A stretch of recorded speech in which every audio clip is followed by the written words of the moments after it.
My parents skipped my wedding because I married before my perfect sister. Now, their carefully constructed image of a perfect family is finally crumbling apart, and honestly, I'm finding it hard to feel anything but relief. 8 months ago, I, Autumn Mitchell, 32, married the love of my life. Everyone attended our wedding except my sister, Claire Bennett, 30, and our parents. Their absence wasn't entirely shocking, especially Claire's, given our strained relationship, but it still left an empty ache in my chest that even my happiest day couldn't completely fill. Let me paint you a picture of our family dynamics. Claire has always been the golden child, and I can't entirely blame my parents for their favoritism. She's been exceptional at everything she touches, commanding attention in every room she enters.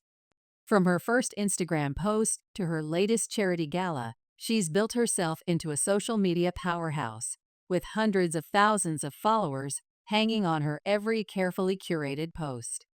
I still remember when she landed her first major brand deal during her sophomore year of college. My parents, Harrison and Victoria Bennett, threw an extravagant party, inviting every family member and friend they could think of. They even had her first professional photo shoot framed and hung above our fireplace. It's still there today, perfectly centered like a shrine to their perfect daughter. That same year, I graduated with my nursing degree and EMT certification. Their response? A muttered "good job" before returning to planning Claire's next content creation strategy session. The contrast between us extends beyond our careers. While Claire inherited our mother's model-worthy height and slim build, I'm shorter and more muscular, built for the physical demands of emergency response work rather than Instagram aesthetics. Growing up, Victoria constantly made pointed comments about my appearance, signing me up for diet programs I never asked for and exercise classes I had no interest in. "Claire never has to worry about her figure," she'd say, or "you could look as polished as your sister if you just tried a little harder." By high school, I'd learned to tune out these comments, but they left their marks, as invisible as bruises, but far slower to fade. I've made peace with these differences, or at least I thought I had. I eventually accepted that my parents would never beam with pride at my accomplishments the way they did at Claire's. What choice did I have? For years, I tried everything to win their approval, taking the classes they suggested, joining the clubs they recommended, even attempting a brief stint at modeling. A disaster Claire never lets me forget, especially now that she has 500,000 followers. But nothing was ever enough. I was just the other daughter, forever living in the shadow of their social media star. Night shift at the hospital, present day. The steady beep of cardiac monitors fills the emergency room as I adjust and drip. Even after 8 years as a paramedic, these quiet moments between emergencies still give me time to reflect. Sometimes I wonder if my parents would be prouder if they saw me here, saving lives instead of chasing likes and followers. But I've learned that wondering doesn't change anything. Actions do. 2 years ago, in my mid-20s, I finally stopped trying to impress them. I focused on building my own life, advancing in my career on my own terms, and forming connections with people who valued me for who I am. To be honest, things got better after that. I kept my interactions with my parents superficial to avoid conflict, nodding and smiling through mandatory Christmas dinners and family gatherings while they gushed about Claire's latest brand collaboration or luxury vacation post. They were so absorbed in Claire's growing social media empire that they barely noticed my emotional distance. As long as they had their influencer daughter to showcase, the paramedic daughter could fade into the background. And I was okay with that.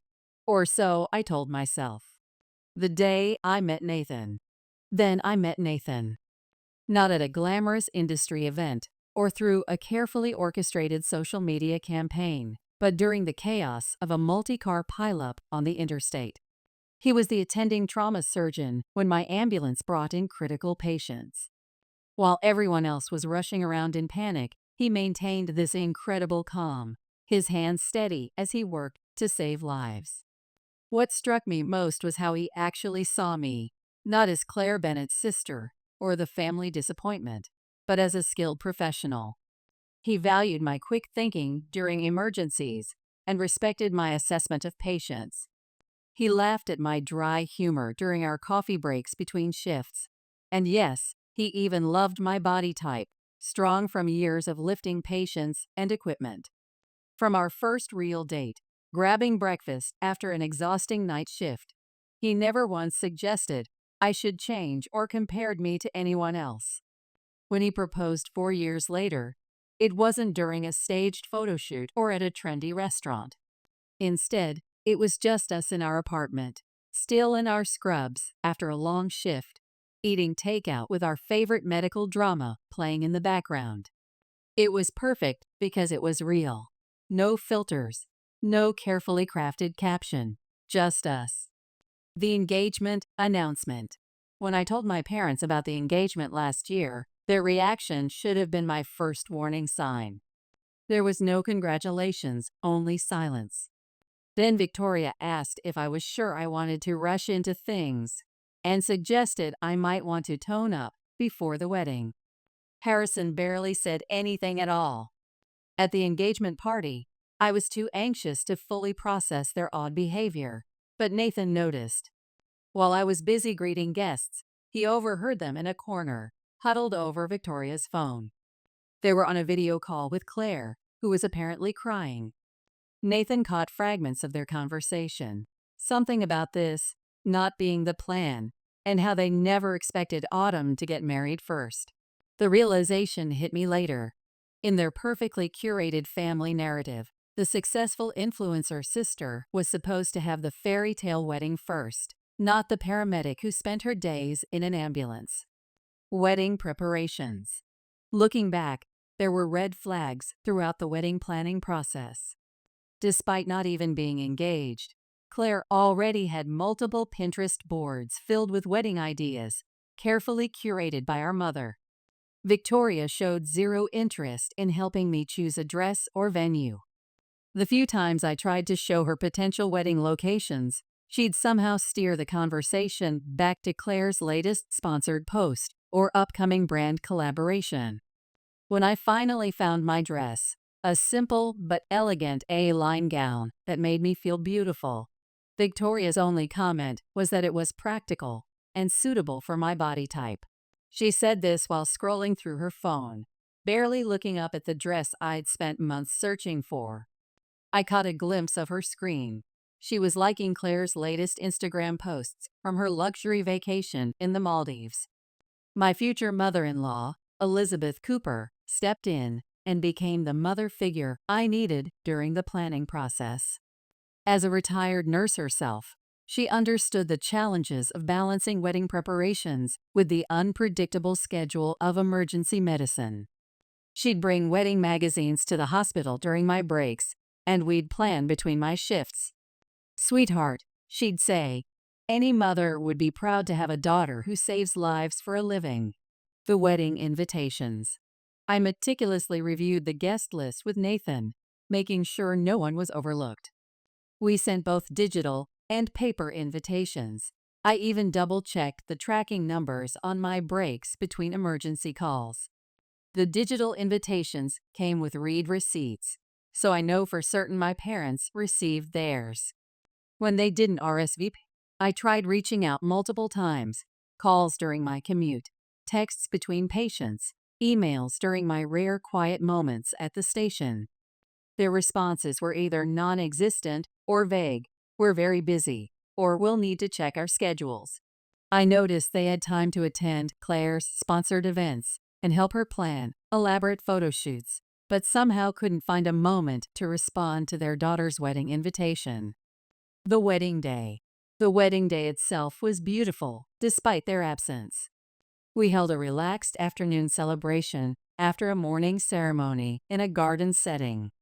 My fellow paramedics and the hospital staff I'd worked with for years filled the seats my family left empty. The hardest moments weren't the obvious ones. like the empty front row seats or the missing father-daughter dance, but the smaller ones, like when a trauma nurse I'd worked with for only 2 years cried more at my ceremony than my own mother had at my engagement party. Or when my ambulance crew surprised us by doing an honor guard with stethoscopes instead of swords, making everyone laugh and cry at the same time. Everyone said we looked so happy and in love, and we were. But there were moments when their absence felt like a physical wound, the kind I couldn't treat with any of the medical knowledge I'd accumulated over the years. The kind that even my everyday experience with trauma couldn't prepare me for. After the honeymoon. After returning from our honeymoon, I needed answers. As someone who deals with emergencies daily, I've learned that avoiding difficult situations only makes them worse. When I finally reached them on the phone, Victoria launched into a tirade about how inconsiderate I was, claiming she had always dreamed of helping plan her daughter's weddings and couldn't understand why I would exclude them from such an important occasion. I was stunned. This kind of gaslighting was something I'd seen in families of trauma patients, but experiencing it firsthand was different. Looking through my records during a quiet moment at the station, I confirmed what I already knew. We had sent both types of invitations, and delivery was confirmed. Just like checking patient records, the evidence was clear and undeniable. I didn't confront them about their attempted manipulation. Years of emergency response work had taught me that sometimes the best response is no response at all. Later, Nathan pointed out several incidents that revealed their true intentions, like their surprised rather than delighted reaction to our engagement, or their constant excuses to avoid wedding planning. He hadn't mentioned these observations earlier to avoid adding to my stress during the wedding preparations, but in retrospect, the pattern was clear. The idea that I, the paramedic daughter, was getting married before their social media star, Claire, was simply too much for them to handle. Claire's engagement. Recently, Claire got engaged to someone she's been dating for a year, a prominent business figure with millions of social media followers. Through family group chats I rarely participate in, I've learned that my parents are openly ecstatic about planning her elaborate wedding. They're already securing exclusive venues and designer gowns, and Victoria is taking Claire to private fittings at luxury boutiques. All the mother-daughter moments I was denied. Between my shifts in the ambulance, I see their perfectly staged engagement photos flooding social media. Each post is carefully curated, each caption meticulously crafted to present the image of the perfect family celebrating the perfect daughter's perfect engagement. But something interesting is happening. A significant number of our family members are declining invitations to Claire's wedding and engagement parties. When family members ask why my parents skipped my wedding, I tell them the unvarnished truth, just like I would deliver a medical assessment. They couldn't handle their paramedic daughter getting married before their beloved influencer daughter. I present the facts as they are, without embellishment or plea for sympathy. After years of treating patients, I've learned that sometimes the truth, however painful, is the best medicine. A few days ago, my parents contacted me recently, accusing me of deliberately trying to ruin Claire's wedding. They claimed relatives they've spoken to are making excuses to avoid attending any of her wedding celebrations. Through my cousin, I learned that people are hesitant to attend because they've heard about how my parents treated me. My parents insist I'm spreading malicious stories because I'm jealous of Claire's upcoming extravagant wedding. The irony isn't lost on me. As a paramedic, I've spent years learning to deal with actual life and death situations, yet they think I'd be envious of an overstaged social media event. The reality is, I'm only telling people what happened. Working in emergency medicine has taught me the value of direct, honest communication. If the truth makes them look bad, perhaps they should examine their behavior instead of blaming the messenger. In trauma care, we have a saying, treat the cause, not just the symptoms. Their reputation isn't suffering because of what I'm saying. It's suffering because of what they did. Present day, during a night shift. As I sit in the ambulance between calls, watching the city lights flicker, I'm finding it increasingly difficult to maintain even a superficial relationship with my parents. Their behavior during my wedding finally confirmed what I'd suspected, but resisted accepting for years. I would never be enough for them, no matter what I did. The strange thing is, the pain of their absence at my wedding isn't the hardest part anymore. It's accepting that I never had the supportive, loving parents I always wanted. Now, as I focus on building a life with someone who truly values me, I can't help but see the parallels between my work and my personal life. In emergency medicine, we're trained to recognize patterns, to spot signs of underlying problems before they become critical. Looking back, the signs were always there, in every dismissed achievement, every comparison to Claire, every ignored invitation. At home, after shift, Nathan understands this better than anyone. As a trauma surgeon, he knows that sometimes the deepest wounds aren't the ones you can see. "You know what makes you different from them?" he said to me last night, as we were both unwinding after our shifts. "You measure success by the lives you save, not the likes you get." He's right. While Claire's Instagram shows perfectly staged photos of her engagement parties and wedding planning sessions, I spend my days doing what I've always done, helping people on what might be the worst day of their lives. It's not glamorous, it won't get millions of likes, and it certainly won't impress my parents the way Claire's influencer status does. But every time I help stabilize a patient or provide comfort to someone in crisis, I'm reminded that there are more important things in life than maintaining a perfect image. First update. 2 weeks later. A lot has happened since my last post 2 weeks ago. After another exhausting shift dealing with actual life and death situations, I finally decided to confront my parents face to face about their actions at my wedding and their current accusations about me ruining Claire's special day. The confrontation. When they started texting me about their tarnished family reputation, my parents quickly launched into accusations during our call, claiming I was jealous of Claire and had orchestrated this whole situation. That's when I did something I'd never done before. I agreed with them, but not in the way they expected. Instead of defending myself as I usually would, I said, "You're right. I am jealous, not of Claire's social media fame, not her brand deals, not her perfect Instagram aesthetic. I'm jealous of the unwavering love and support you've shown her, which you never even tried to show me." The silence on the line was deafening. The kind of silence I usually only experience in the moments before calling a time of death. Then my mother started claiming I was exaggerating, that they had always treated us equally. Something broke inside me at that moment, like watching a patient's vital signs suddenly crash. Years of repressed feelings came flooding out, with the same urgency as a critical trauma response. I told them about every birthday when Claire's latest sponsorship deal overshadowed my achievements, about how Victoria canceled my high school graduation dinner because Claire had a modeling callback, about how her single designer prom dress cost more than my entire first year's worth of medical textbooks. The revelation. I continued, even as my father tried to interrupt with accusations of exaggeration.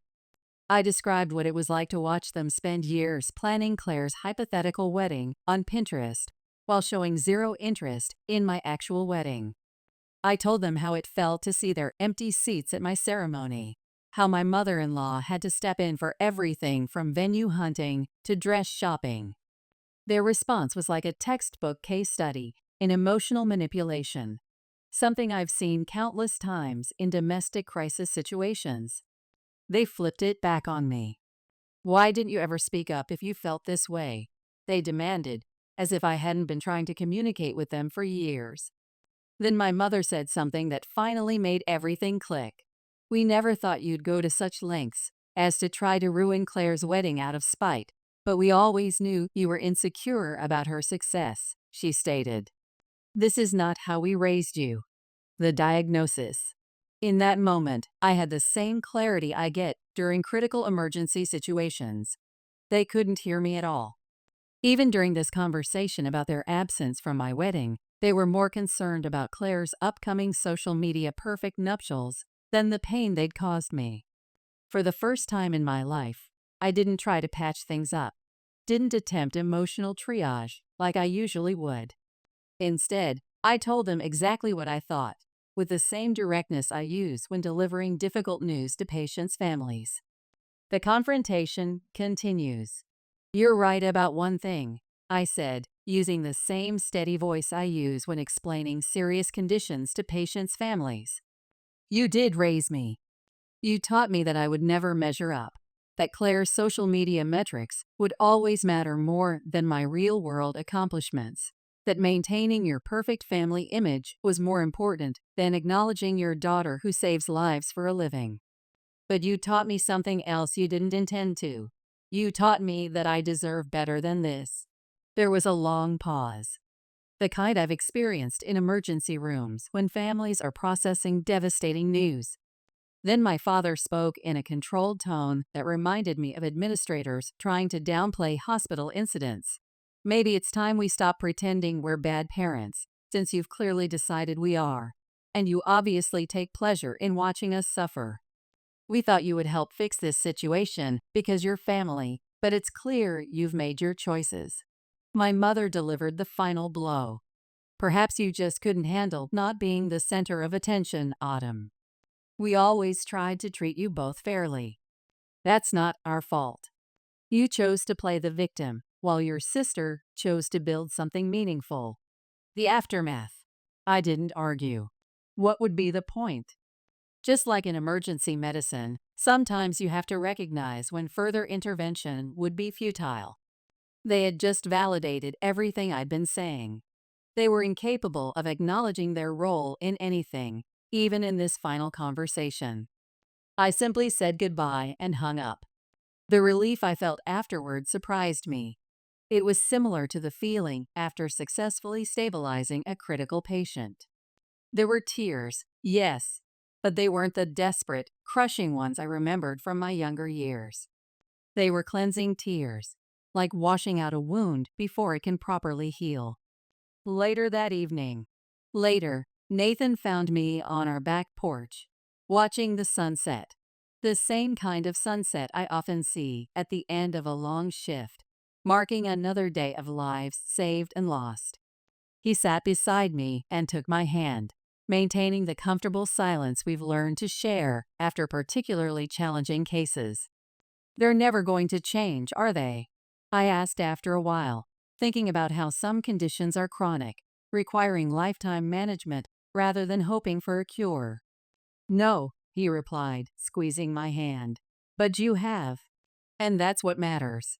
He's right. Just as I've watched countless patients transform through their recovery journeys, I've transformed too.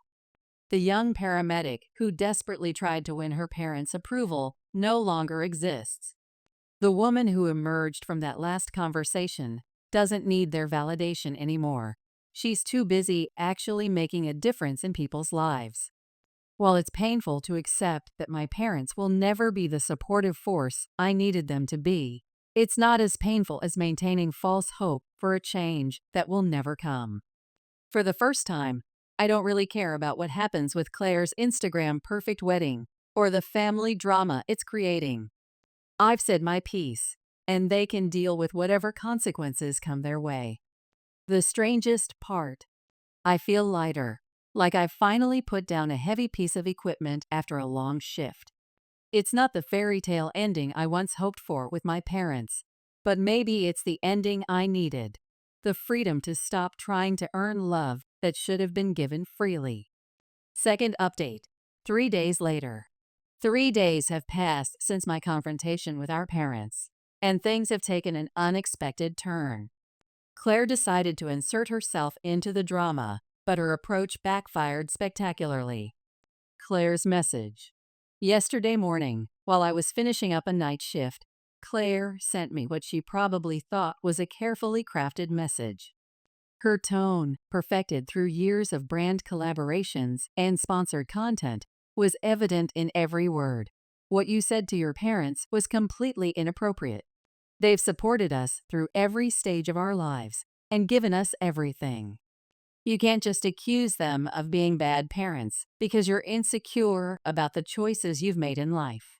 She continued with her signature blend of moral superiority and subtle jabs, the same tone she uses in her authentic social media posts. I understand that your wedding wasn't exactly the Pinterest-worthy celebration you might have wanted, but that doesn't mean you should try to ruin mine. There's nothing wrong with wanting a ceremony that celebrates those of us who have worked hard to maintain certain standards. Autumn. Not everything needs to be a competition. My response. Between treating patients and filing reports, I didn't bother to respond. After years of watching her manipulate situations for maximum engagement, I did something that would hurt her more than any reply. I blocked her number. It was like applying a tourniquet, quick, decisive, and necessary to prevent further damage. The escalation. Claire, who's built her brand on never being ignored, predictably couldn't handle the silence. Nathan called me during my shift, laughing so hard he could barely speak. Unable to reach me directly, Claire had tracked down his personal number, probably through a mutual contact, and sent him a series of messages detailing exactly why our sisterly relationship had never worked out. Her initial message to him maintained her professional influencer persona. As Autumn's sister and someone who deeply cares about our family's image and social presence, I feel compelled to reach out. The true colors. But it quickly devolved into her real motivations. She informed Nathan, a trauma surgeon with over a decade of experience saving lives, that as the new man in my life, he had a responsibility to help me behave more appropriately. The messages grew increasingly condescending, like one of her sponsored posts gone wrong. Family dynamics are complex, she lectured my husband, a medical professional who deals with life and death situations daily, adding that someone with Autumn's sensitivity to social media metrics might not understand the bigger picture. She advised him to help me see reason before I irreparably damaged our family's carefully curated online presence. The real kicker was her attempt to play on what she assumed were his social climbing instincts. She actually wrote, "Surely you understand that maintaining good relationships with successful family members like myself could be beneficial for your future networking opportunities. Autumn's behavior is only hurting her own prospects, and by extension, yours." Later that night, Nathan, who's seen through Claire's facade from the start, found her attempt at manipulation hilarious. He particularly enjoyed her assumption that her social media influence or networking opportunities would somehow impress a trauma surgeon who spends his days actually saving lives rather than posting about them. "She really doesn't know me at all, does she?" he said during our late dinner after our shifts. "I wonder what she thinks we do at the hospital. Take selfies with the patients." Reflection. When I got home that night, exhausted from a 12-hour shift dealing with actual emergencies, we went through the messages together. Instead of feeling hurt or upset, I found myself laughing with my husband. There was something liberating about seeing Claire's manipulative tactics exposed, especially when directed at someone completely immune to social media influence. Between bites of reheated lasagna, still in our scrubs, we dissected Claire's messages like we would a complex medical case. This interaction revealed something significant about my sister. Despite all her followers and brand deals, she's still that insecure teenager who needs to tear others down to feel superior. It became crystal clear how little she understands about genuine relationships when she thought she could control me by manipulating my husband. The pattern. The most revealing part was how quickly she switched tactics when her direct approach failed, immediately trying to use my husband against me. It was the same playbook she used in high school, just with a different audience. Back then, she'd try to turn my friends against me when direct bullying didn't work. Now she was doing the same thing with professionally crafted messages and social media terminology. Different platform, same strategy. With this new perspective, I realized how Claire's behavior went beyond simple sibling rivalry. Throughout our childhood, she worked deliberately to maintain her status as the favorite child, always ensuring our parents and everyone else knew how much better her metrics were than my practical achievements. Every time I stabilized a patient or saved a life, she had to overshadow it with a viral post or a new brand collaboration. The response. My reaction to her games has evolved, just like my medical skills have over the years. 10 years ago, her messages would have sent me into a spiral of self-doubt. 5 years ago, I would have been hurt and angry. Today, after a shift spent dealing with actual life and death situations, I find her transparent attempts at manipulation almost amusing. Nathan's response was perfect, as precise as his surgical technique.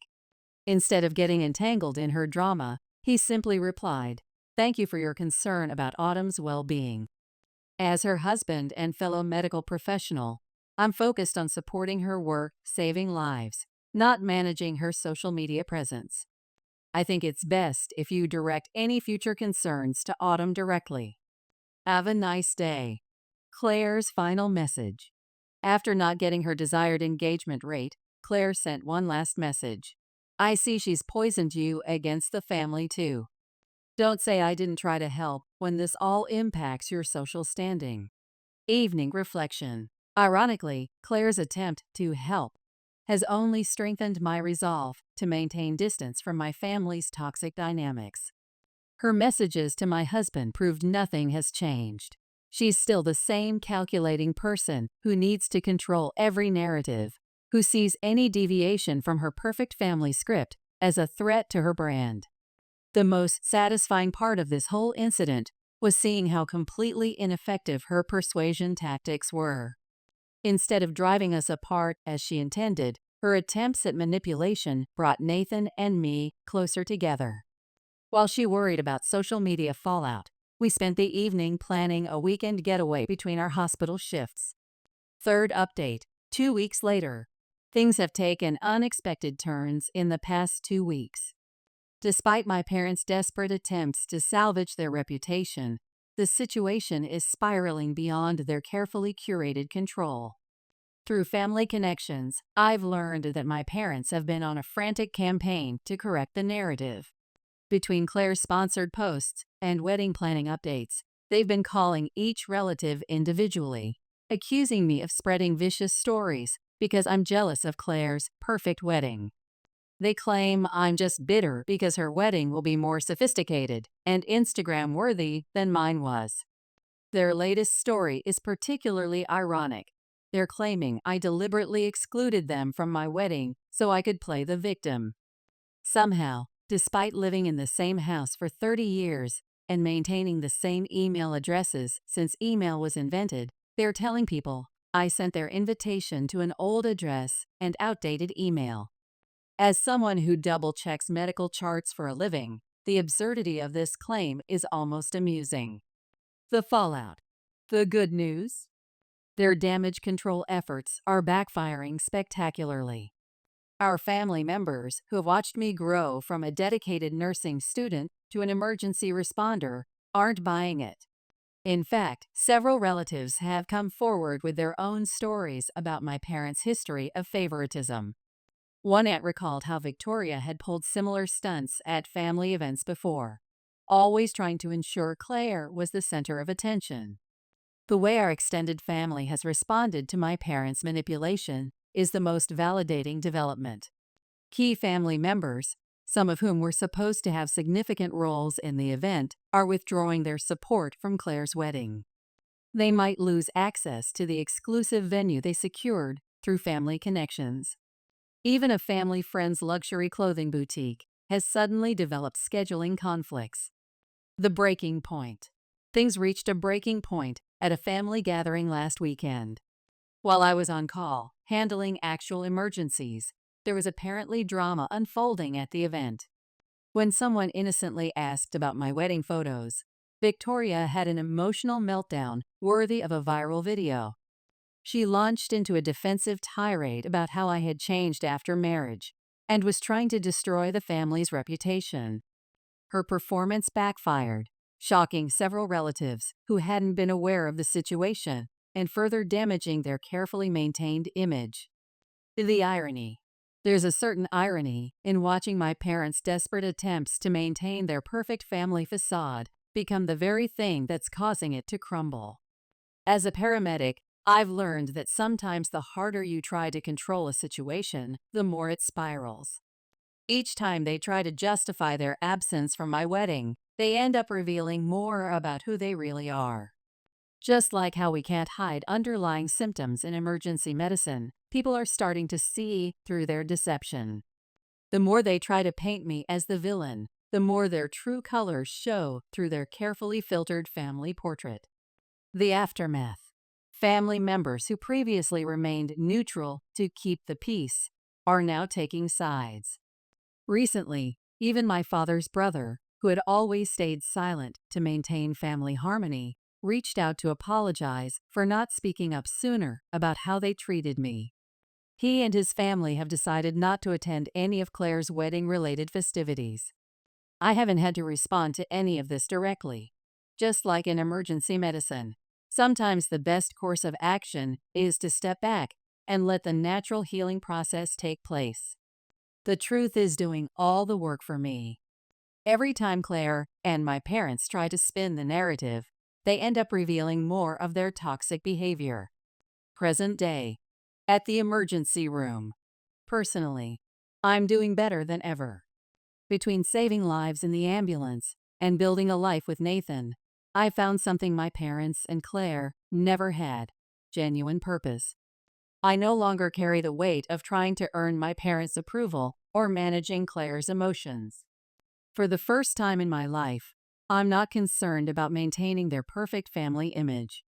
As I learned in emergency medicine, sometimes the best remedy isn't taking action.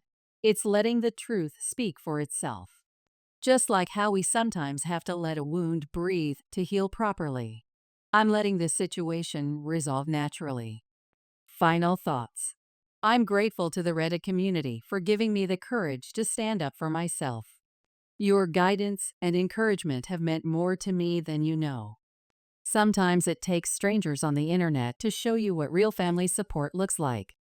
The irony isn't lost on me that while Claire built her life around social media appearances, it was an online community that helped me find my real strength. And while my parents continued to chase the perfect family image, I found genuine happiness in the messy, real-world work of saving lives and building authentic relationships. As Nathan said last night after we both finished a particularly challenging shift, success isn't about how many people follow you. It's about how many lives you touch. And by that measure, I think I'm doing just fine.